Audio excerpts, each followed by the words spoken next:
Okrožno sodišče v Ljubljani je potrdilo prisilno poravnavo in s tem odpis milijonskih dolgov družbi Elekta Holding. In zakaj nas to zanima? Ker sta lastnika tega podjetja Damjan in Jure Janković, sinova Zorana Jankovića. Pričemer so se seveda pojavila vprašanja o vpletenosti ljubljanskega župana v delovanje podjetja.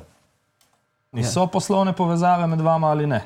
Poslovne povezave so med družbo Elekta in Zoranom Jankovićem bile, dokler Elekta ni vrnila kredita Zoranu Jankoviću. Torej, poslovna povezava v tem smislu je. Ja. Dobro. Kot če bi 7-letnega otroka spraševal, a obstaja poslovna povezava med njim in njegovim očetom. Ja, daj mi žepnino, ampak če sem poreden, moram vračati. Ko je novica o odpisu dolgov dosegla slovenski splet, so ljudje seveda pričeli s prstom kazati na Zorana Jankovića. Kar pa ni pošteno, saj je Zoran Janković od družbe Elekta Holding precej oddaljen. Bodimo iskreni. Njegova županska pisarna se nahaja na naslovu Mestni trg 1, Elekta pa ima svoje prostore registrirane na naslovu Mestni trg 8. Vsaj 50 metrov narazen. To ni toliko mal. Edina povezava med tema dvema lokacijama je mestni vlakec Urban. Pa še ta je čist zabasen s korejskimi turisti. Mislim, da pejte domov, sam najemnine nam zvišujete. Plus tega je Zoran Janković uspešno podjetje Elekta Holding, ki je nekdaj gradilo Mercatorjeve trgovine, že leta 2004 prodal svojima sinovoma.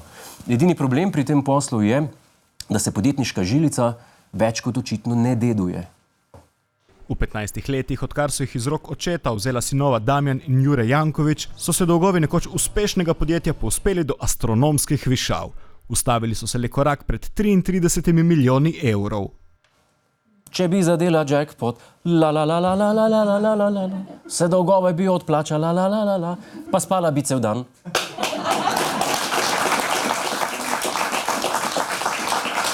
Tudi pojem.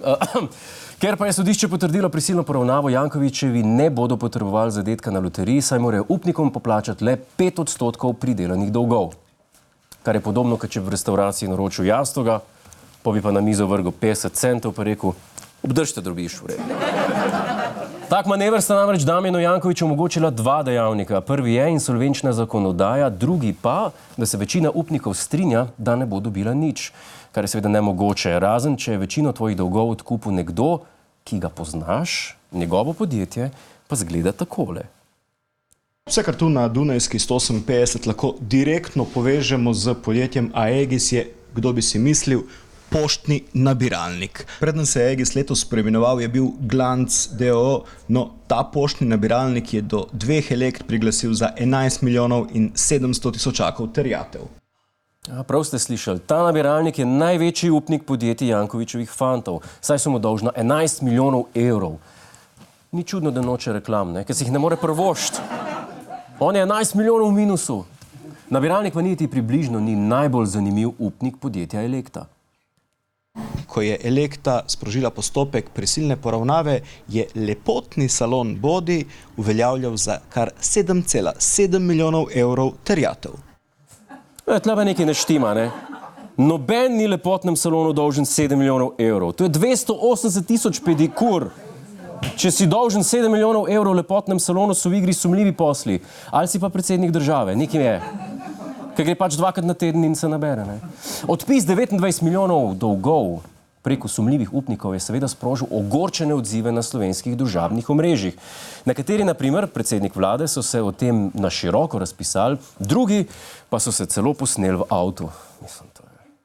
Razmišljam o moji alpski deželi Sloveniji.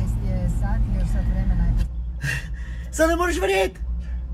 Nekomu odpišejo 29 milijonov evrov, glej ga zlomka.